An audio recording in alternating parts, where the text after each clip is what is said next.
Welcome to Best in Class. I'm AJ Madden here with our incredible guest, Gunnar Peterson. Gunnar has worked in the fitness industry for 28 years as a personal trainer. His clients include Hollywood celebrities, professional athletes, and everyday people.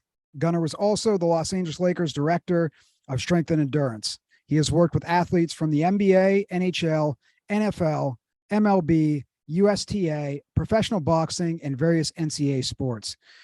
His clients include seven-time Super Bowl champion Tom Brady, former professional boxer Mike Tyson, NBA player Kevin Love, actors Sylvester Stallone, Ben Affleck, Matthew McConaughey, Rebel Wilson, Jennifer Lopez, and Sofia Vergara, as well as the Kardashian family. Gunnar, welcome to Best in Class. Thank you for having me. Thanks for doing it. Honored to have you here. And if you're ready, we can jump right into some questions. Fire away. Okay. First question, Gunnar. What are the three key mindsets or more that have helped you deliver best in class work in your field? Oh, I don't know if it's a mindset. I don't think I wake up and go down a checklist, but we kind of have a mantra in our family. It was more for my kids than for anything, but you end up living by it. We say never late, never cancel, never quit. And I've had people that say, you can't say that. That's ridiculously high bar to set. And my response is, yeah, of course it's a high bar. But if you're using that as your bar, you're less likely to do any of the three. And the first time you do that, or the second time you do that, it's easier every time. So we try to live by never late, never cancel, never quit. Mm. Oh, that's beautiful. What a great mantra to live by. And it applies to everything in life, personally and professionally, obviously.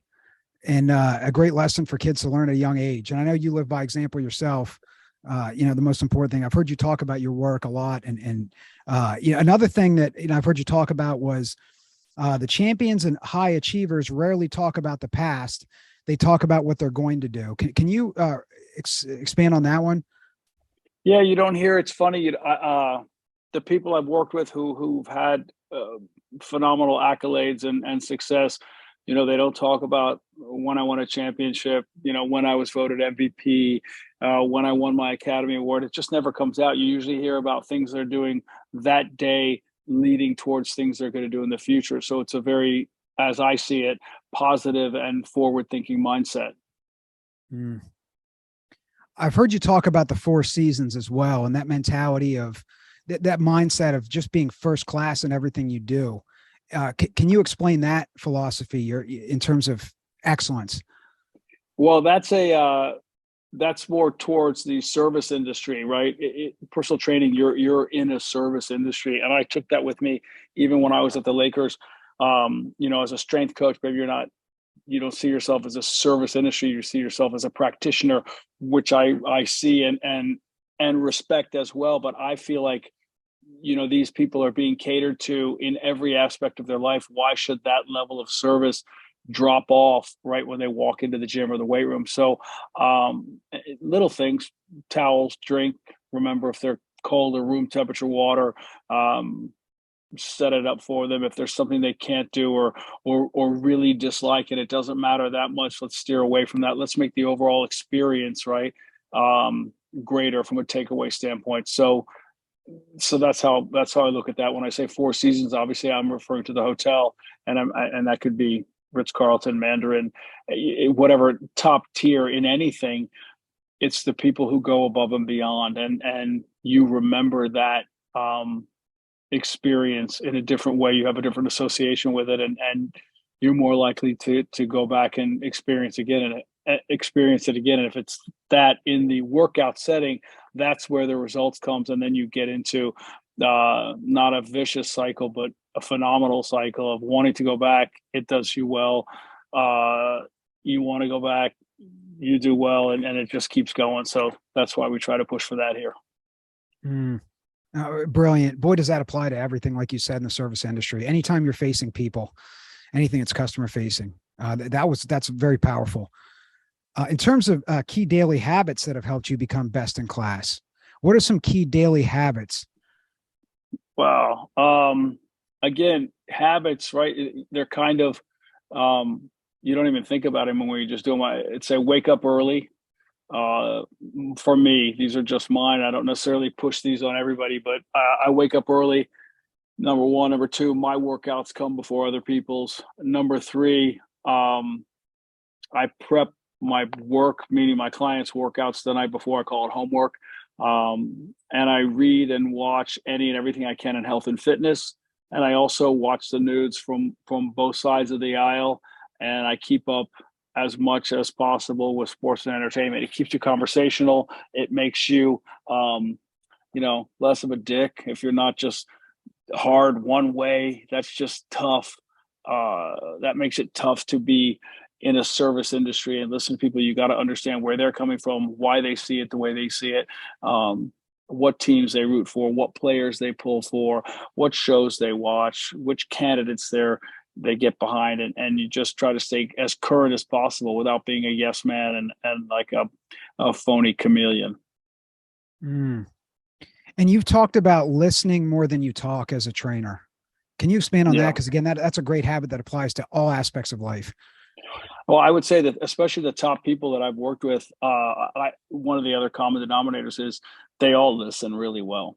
And I don't know if that's because, the actors were used to being directed or wanted to be available to being directable. And I don't know if it's the athletes were used to being coached or wanted to come across as though they were invested in their coach. But I see that, and I think it makes it pleasant to talk to them. It makes the conversation fun. When you speak, they're quiet. When they speak, if you stay quiet, you'll get a lot more out of what they're saying. If you're listening and you're not always thinking of what your response is going to be, you're just listening and letting it hit you instead of trying to one up them or trying to necessarily relate. I mean, I know that's human nature. They say, traffic was terrible today. You don't say, yesterday for me, traffic was, you don't try to outdo. You just listen and you feel it, and you can have a conversation that's pleasant and you don't feel any of the tension. Last thing I need or anybody needs is tension in the workplace. Mm. Do you feel like the athletes you work with, Tom Brady or Mike Tyson or Pete Sampras, were they also expert listeners as well in terms of when you were explaining things to them and they would ask questions and in terms of their focus? Yeah, any of the athletes I've worked with for any period of time, yeah, great listeners, super coachable, and had opinions and were very capable of communicating what they were experiencing in a workout, whether it was down to a specific set or the overall, or if something was headed in the wrong or the right direction. They were quick to communicate it in an intelligent way, and that makes it easy to work with them. It makes it fun to work with them. You're not wasting time. We eliminate a lot of the gray area. Mm. Okay, that makes sense. You touched on it earlier. Another habit that I've heard you talk about many times is your continuous learning. And I actually heard you talk about it today in a podcast I was listening to, in terms of when you started out in your career, you asked yourself, what did the top people in your field, what certifications did they have? What were they doing? And then you went out and got certified in the CSCS, and you went out and went to seminars with people like JC Santana and Paul Chek. Can you talk about your continuous learning? I know it's to this day as well. I know you do it to this day. I've heard you talk about it recently. How powerful that was for you to be this continuous learner and to be becoming best in class. Yeah, I think the minute you stop learning, you set the timer on the end of your career or the end of whatever it is you're doing. There's no way you can know it all, especially in a field like strength and conditioning that's evolving. And if you take a 10,000 foot view, a field like health and wellness, which is even more broad, and there are new developments daily, and some things that were lore 20 years ago have been completely dispelled. And not that you abandon them and whatever, but you realize, okay, well, we didn't know this then. So what we've learned today makes what we thought in the past obsolete. So you have to adapt and grow. And there's a terrific guy, if you know Lane Norton online, BioLane, and he has a great, I think his thing says data is greater than your feelings, or science is greater than your feelings. And that's great that you feel this way about that particular training method or that particular exercise or that particular food choice. But if data suggests something different, you have to go with the data. I'm sorry that that hurts your feelings, but the data is what's going to lead the day and win the day in today's world. That's just how it works. So you stay open to learning in every way. And people, I hear people bashing social media. I mean, you have to look. Social media can be a terrific tool. There are so many rabbit holes to go down. You can glean more information in 30 minutes if you follow the right accounts and you actually dig deeper and read the studies that are being cited. There's a lot of terrific information out there. So, unfollow or mute the ones that you don't need, and clean up your feed, and you can get some terrific information out there. Mm. That's really, really powerful advice in terms of how to approach social media and use it as a learning tool versus a distraction, which leads me to my next question in terms of your learning. If you could give myself and our listeners any advice in terms of how to approach reading, how many books a year, how many seminars a year, or who, studying the top of your field, whatever field that is, or spending 5% of your income a year or 10% on learning. Do you have any tips specifically how you did it and what was useful to you? In terms of reading, is that where you are? Don't you have that as one of your other questions? I do. In terms of specific books, that was another one. I guess in terms of how to approach learning overall.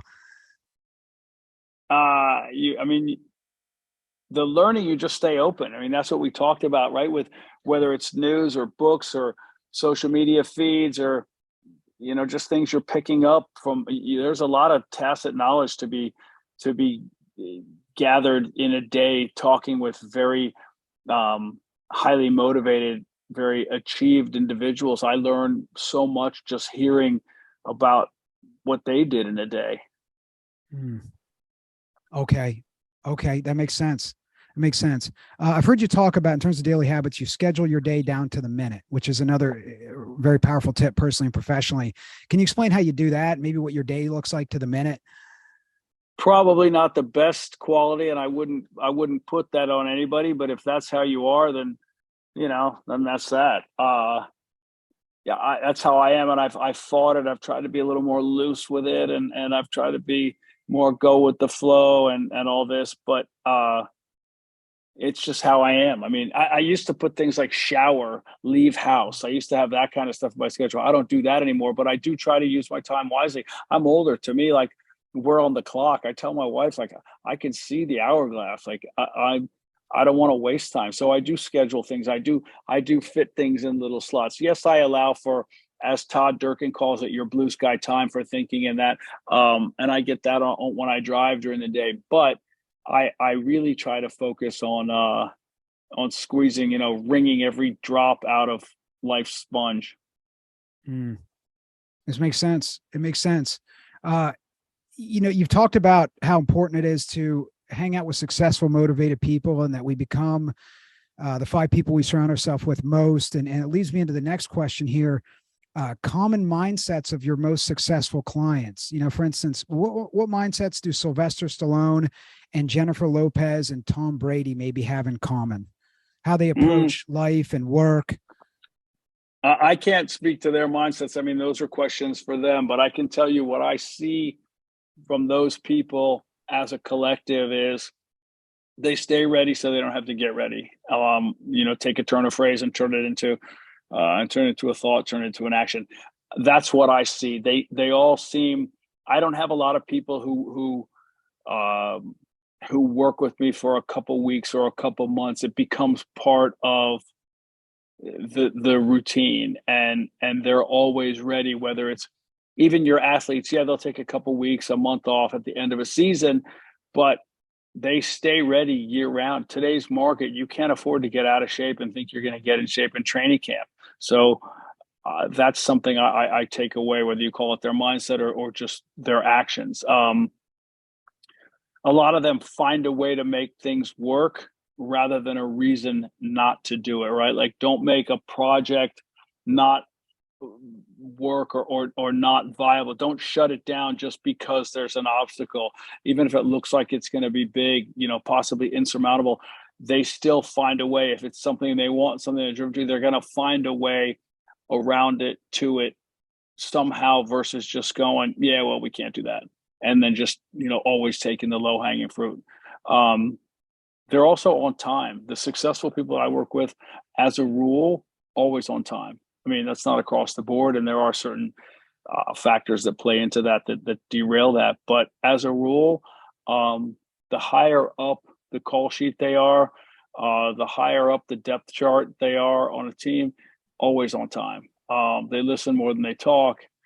A lot of them, one of the things I notice is they stay in their lane. They speak on subjects with authority that they have a lot of knowledge in, but on the ones that they don't try to bludgeon you with opinion. They say, this is what I think, or this is what I know, but I don't know enough about that, or I haven't heard that much about that.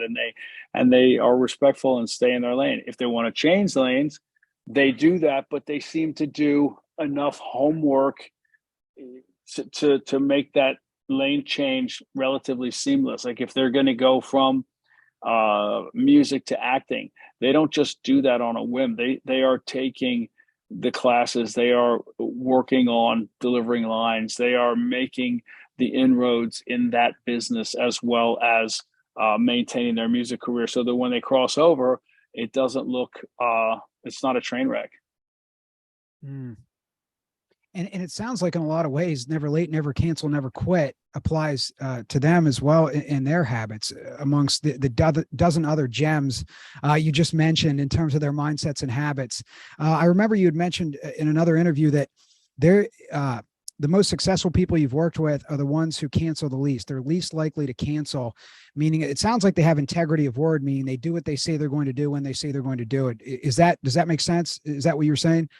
I have such a low cancellation rate. I'm knock on wood, I'm super lucky in that regard. And I think that's not speaking as much about me as it is about them. I think they are the reason. They know, like, this is what's scheduled in their day. Boom, get in, execute, and get on to the next thing. They don't dwell on it. They don't talk about it. They just execute. So, yeah, the higher up they are, probably the less they cancel. But I think, again, that speaks way more to them than it does to me. Another habit I've heard you talk about, and you also referred to your successful clients, is that they return all text messages and phone calls in a very timely manner, which I personally experienced with you. It's amazing how quick you got back to me and how thorough you were, and I appreciate that because I know you're very busy. That's a habit essentially that you really you excel at personally, you strive for, and they also strive for as well. I think that's part of for me, it's my upbringing. That's how my parents raised me. Someone reaches out to you, you hit them back. You, even if it's to say, it's not a no, but it's a not right now, or it's I can't make it, but thank you for including me. Thank you for thinking of me. I can't tell how many times I've written that. Thank you for thinking of me. 8 billion people in the world. You have to appreciate when someone reaches out to you, whether it's to engage you in your chosen field, or whether it's to have you on a podcast, or whether it's, to invite you to a dinner. Just the fact that someone thought of you, to me, you hit that back and say, thanks so much. And then your answer is what your answer is. And you don't let it drag out, especially if it's a no. I think most people appreciate a fast no. If they invite you to dinner on Monday for the coming Friday, and you're not going, don't wait till Wednesday to write them back. Like, write them back straight away, or call them back. I can't make it. Thanks so much for thinking of me. Rain check. That's an easy back and forth, and that doesn't make you, the person you don't want to be. It makes sense. In terms of your time management and the time management of the most successful people you've worked with, any tips for the listeners in terms of how to maximize your time, how to maximize your day? You talked about getting up early was a good tip for people.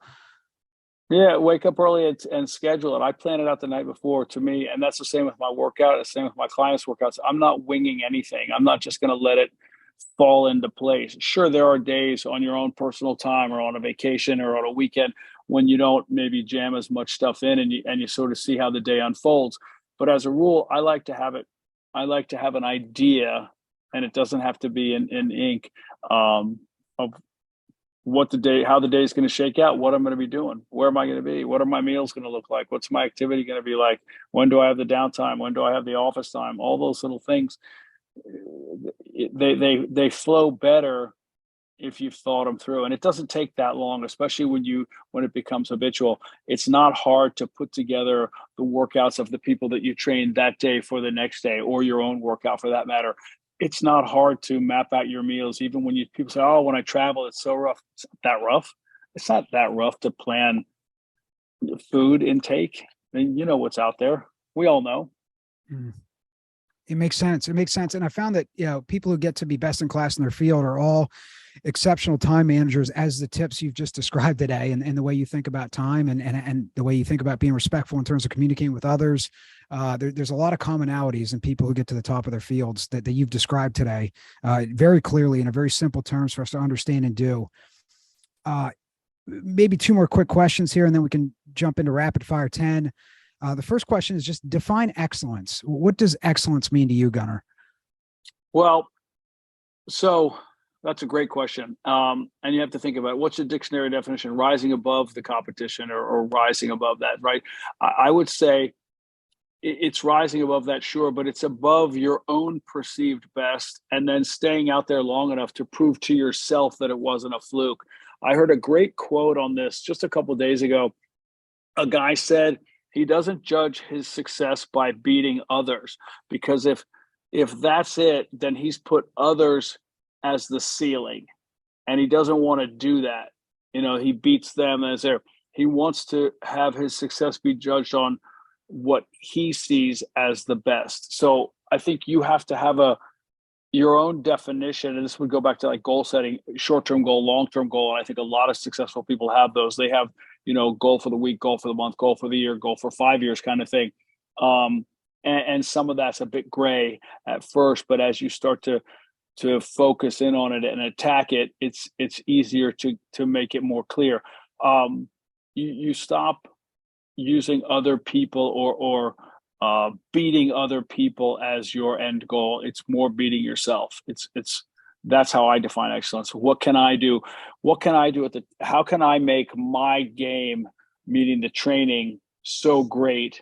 And then can I sustain that, right? If it's not sustainable, it's not successful. So can I sustain that? Can I work with people in the gym? Can I create the environment and the experience that I want for each and every person every single day? Or can I just do it for a week and then I'm smoked and I can't, bring that to the table the next time? That's how I would define excellence. Wow. Okay. That was gold. And I heard if it's not sustainable, also it's not successful. Yeah. I used to have that written in my old gym window. If it's not sustainable, it's not successful. And that comes down to a relationship, your diet, your workout program, all those things. You have to be able, that's great. You have a diet and you're dropping weight quickly, but if it's not a diet that you can use, it's fine to employ it short term, but when you come off of it, or when you stray on occasion, does it fall like a house of cards? Then it's not successful. I mean, sure, you will have success, but in the terms of successful, you'll be a flash in the pan versus a long-term success. You'll be a pop-up versus a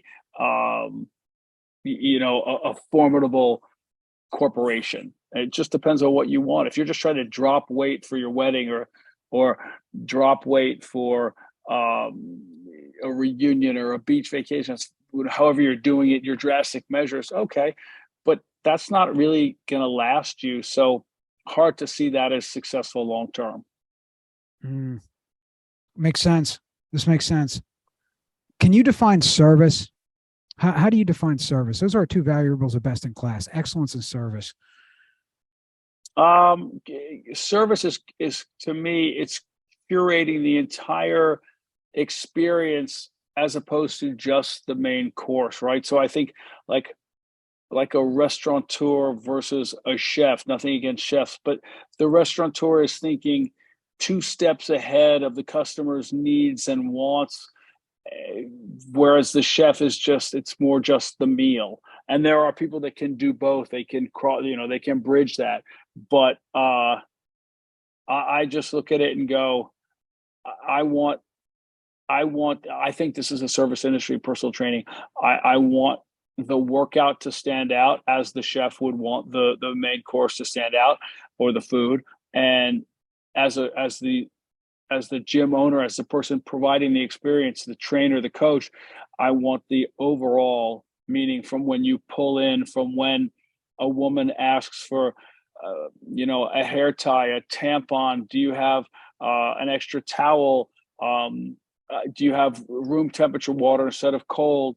I forgot my socks today. Little things like that, to me, and those are, you're filling little needs. And if I've thought about that beforehand, and I have all those little, knickknacks on hand, I set myself up to providing a better experience for every person that walks in the door. Mm-hmm. And the way you describe it, the separations in the details. It sounds like this, in terms of excellence and service. And your definitions of excellence and service apply both to personal and professional, our personal and professional life. You could apply your definitions to both, which makes them a Swiss Army knife of definitions. Are you ready for rapid fire 10? Go for it. Here we go. What was one big hardship that you overcame in your life, personal or professional, if you wouldn't mind sharing? Oh, hardship to me. I try to never be a victim. I try to never complain about stuff. I think, not that it's not real, but it's not that important. You don't look back on it. I was a fat kid, so that was a challenge, whether it's a hardship or not. I don't know. I think self-doubt, like we all have flashes of it. The fear, probably as a father, fear of not being enough for my kids, and always and forever wanting to make my parents and I have one sibling, my brother, who's just a monster success. I just, always wanting those guys to be proud. So those aren't necessarily hardships, but they are things that I focused on or obsessed on and worked at overcoming, I guess. I don't like the use of that word, but that is where it was. Who are three people you looked up to and learned from? Could be people in your life. Yeah, that's easy. My mother, my father, my brother, in no particular order, at no particular time. Oh, beautiful. I know family is very important to you, and it's obvious. Yeah. That's family's everything. I mean, for me, it's not, maybe that's not everybody's thing, but for me, that's everything. If you could have dinner with any historical figure, who would you choose? Could be the person you admire the most, or someone you read about and studied. One historical figure that you could have dinner with. Could be alive or passed on. Oh, it would be my mom. I mean, that's maybe not the historical figure you're looking for, but my mom passed away not long ago, and that's a big hole for us. So yeah, that's who that would be. Okay. Thanks for sharing that one. What's your favorite quote? Everything you do inside the gym makes everything you do outside the gym better. I don't want to say anything and screw that one up, because that one's gold. What are your three favorite personal development books, biographies, things that really? I knew you had the book question coming. It was up my sleeve. Weren't they like personal development? There you go, development. I was going to say self-help. That's probably a dated term. Yeah, personal development books. Oh, there are a few that are terrific out there that I recommend. Look, read them if you want, or audiobook them, or I'm sure they're all on audiobook too.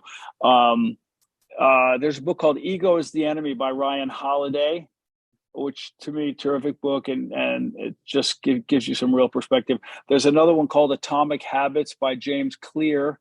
And again, that spoke to my OCD, and one that stands out in that is preparing a room. You leave a room, and he says to put it back a certain way so that when you go into it the next time, it's the way you want it. And it means like putting the cushions back, putting the TV remote in a certain place, clearing the table, whatever. And it's just a funny thing, because I do that, and I've seen people just walk out of rooms and I go, how can you leave the room like that? But I'm going to be back in later. I'll do it. And I'm thinking, when I go back in, I want it to be the way it was when I came in this time. So Atomic Habits by James Clear is pretty interesting. There's another one called The Four Agreements by Miguel Ruiz, if you know that book. That's really, to me, you got to read it, or you got to listen to it or read it. But there are certain just ways to live your life, and it just really sets the tone. I give you a bonus one. I would tell you, and you might get people who go, "Oh, come on, celebrity." Green Lights by Matthew McConaughey, and on this one, I would say go with the audio because he reads it, and I shouldn't even say he reads it. I should say he performs it. And it's so stellar. And there are lessons in there, and there's a mindset in there. And, he's very much an aw shucks and a reluctant hero in this. And he's so damn good. And his reading of this it's terrific. Great book, very enjoyable. And I've talked to a lot of people who've read this, who don't know him or are not in the field, and they just go, "Did you ever read that book?" And I go, "Actually, I listened to that one because I knew it was him, and it was terrific." Okay, thanks for the bonus, and thanks for the recommendation to listen to the audio. As you said, Matthew performs it, which makes it stick even more, I imagine. And totally, he brings it to life. Makes sense. The Four Agreements.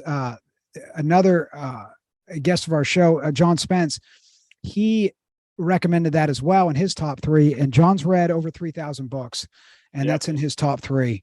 So we have some commonalities here in our recommendations. Mm-hmm. An inspiring or educational documentary or TV show that you recommend, something you learn from, something inspires you, motivates you. It could be a film as well. It doesn't have to be a documentary or TV show. I don't watch enough TV, and I say that as an apology. I wish I watched more. When we get around to, my wife watches more than I do. We do podcasts a little bit here and there. I do when I do cardio. We watch more stand-up just to keep it light. We watch a fair amount of stand-up. There's some great stuff out there. We did start watching it. I think I'm 2.5 episodes into Arnold's Netflix doc, and you could roll your eyes. Oh, Arnold, whatever. The guy, there's a great stand-up again. Now I'm tying it all together. Bill Burr does a stand-up. If you Google Bill Burr, Arnold Schwarzenegger, he does a 4-minute bit on Arnold that I think is absolutely hilarious. And when you watch Arnold's career and how it unfolded and the chronology of it all, and the setting the goals and executing, hard to deny. I think Sly needs one now, because Sly's life accomplishments are nothing to be looked down on. They're just phenomenal. And I think I'm actually surprised they didn't release the Arnold and the Sly one back to back. I mean, it would have been pretty cool. Sly does need one. He definitely does. The setbacks and what he's overcome, and he's recreated himself multiple times, and he still trains hard and he thinks big, and what a positive mindset he has. And there was a documentary called Inferno, the making of the Expendables, that followed him around as he was making the first Expendables, which is one of my all-time favorite documentaries. It's only on the making of Expendables, so it's not like the Arnold documentary, which Sly needs. He needs that. He needs a full treatment. But the Inferno documentary was very good. It got inside his head, his thought process. Do you think there's a coincidence that the Dolph Lundgren character's name is Gunnar in that movie? Wait, what? No kidding. Interesting. I never made that connection. Yeah, make it, buddy. Make it. I see. How do you feel about that? It's hilarious. Hilarious. We had a cut of the movie, and I brought it home and I played it for my kids. And in the first scene, when they're on the boat with the pirates, and Dolph stands up and just starts shooting, and Sly goes, Gunnar, no. My kids go, Dad, that's the coolest thing ever. So as a father, I'm like, my proudest moment is through someone else's action and writing. Hilarious. Oh, wow. I did not make that connection. That's a good one. I know you guys have such a great relationship, as you've talked about. I mean, friends for years and years and years. He's the best. And you talk about, mindset and habit and just persistence and perseverance, and, iron sharpens iron. I believe you two both have a very similar approach to your craft, to your field. And I imagine that's why you're both so close. Listen to you both talk and how you approach the world, again, mindsets, habits, and strategies. It's it's a beautiful thing. It makes perfect sense. Like you said, we become the 5 people we surround ourselves with most. And I also believe in the law of magnetism, that we attract who we are in a lot of ways. So I agree. yeah, makes sense, right? Let's see. Proudest accomplishment. My kids, no second place. Couldn't have a shorter answer. That's the easiest thing ever. My kids. I got great kids. I have 5 of them. Henry, Jack, Sloan, Zane, and Monroe, and I couldn't be more proud of all of them. Just they're honestly best things out there. Beautiful. Congrats. You're a great example for them. And never late, never cancel, never quit, and live your word and live by example and commit 100% to what you do in terms of excellence and service. One piece of advice you'd give to someone starting out in your career. As a trainer, I would say the technical stuff aside, I would say return all calls, texts, emails, DMs in a timely manner, say yes to opportunities, and then figure it out. And the technical stuff, avail yourself. This goes back to always learning. Avail yourself to all aspects of this industry. Learn about Pilates, learn about powerlifting, learn about HIIT training, learn about lit training, learn about interval training. Get a broad strokes knowledge in nutrition, in recovery. Unless you want to focus on those, then take a deeper dive. But don't shut down anything. You're foolish to do that. It's going to come up in conversation. Stay open to, this type of training may yield this response. This study shows this. Somebody may ask you, or somebody may come to you and have an issue or a problem, or they've stagnated, plateau, whatever. And you say, hey, what about this? I've never heard of that. And you say, well, I have, and I read about it in here. And you can find terrific things in the world of bodybuilding, powerlifting, ballet training, Pilates, yoga. There are so many things that have great crossover and terrific yield for the end user. You would be foolish to not stay open to all that. That's what I tell an up-and-coming trainer. And a lot of that, if anyone rewinds this, it applies to every field. The principles that you're talking about, it really apply to any field. Everything you said there. And you gave specifics in terms of training. But I stay in my lane. Yeah. And that's another tip too. That's another tip, and stay in your lane until you're ready to move. And when you are, put your signal on, hey, I'm changing lanes, and then do it. But don't just all over the place like this. You're just going to annoy the other drivers. That's a brilliant analogy. It makes sense. What if you could go back to give your 18-year-old self one piece of advice? What would it be? 18-year-old Gunnar, what would you tell? One piece or several, whatever you want to answer this. My 18-year-old self. That's my pre-college or on my way to college self. I would say, don't skip class in college.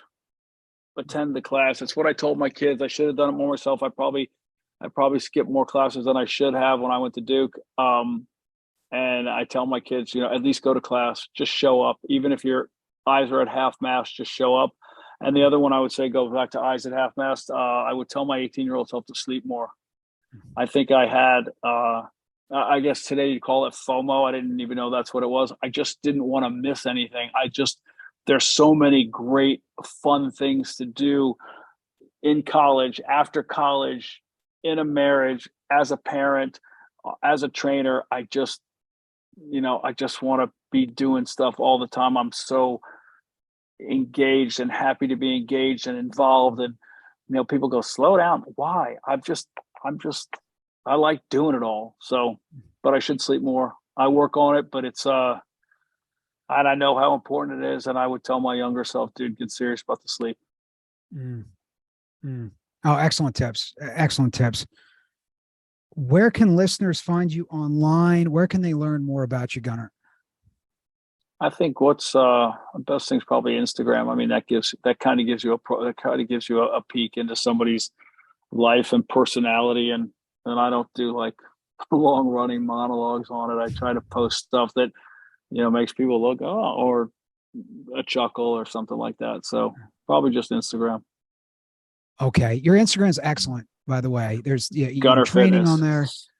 Oh, thanks. I try to break it up. You don't want to bore anybody to tears, but at the same time, you don't want to show them stuff that, I'm not trying to polarize.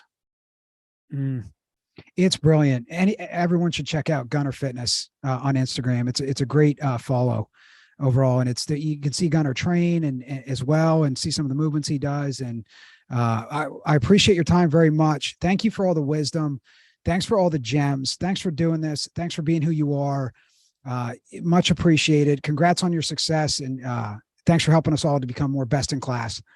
Thank you for having me. It's a big endeavor you got there. I applaud anybody running a podcast. Good for you. And thank you for thinking of me. Oh, you're welcome. Look at that. I said it. I said it. I didn't even mean to. Damn it. What was that? Thanks for thinking of me. Oh, I see. But I mean, I actually do mean it. I mean, thank you for thinking of me. You could have 1 million people on and you reached out to me. So thank you for thinking of me. Oh, I see. Oh, that's beautiful. What a great way to end right there. There it is. Gunnar, thank you for everything. Thank you. Yeah, take care.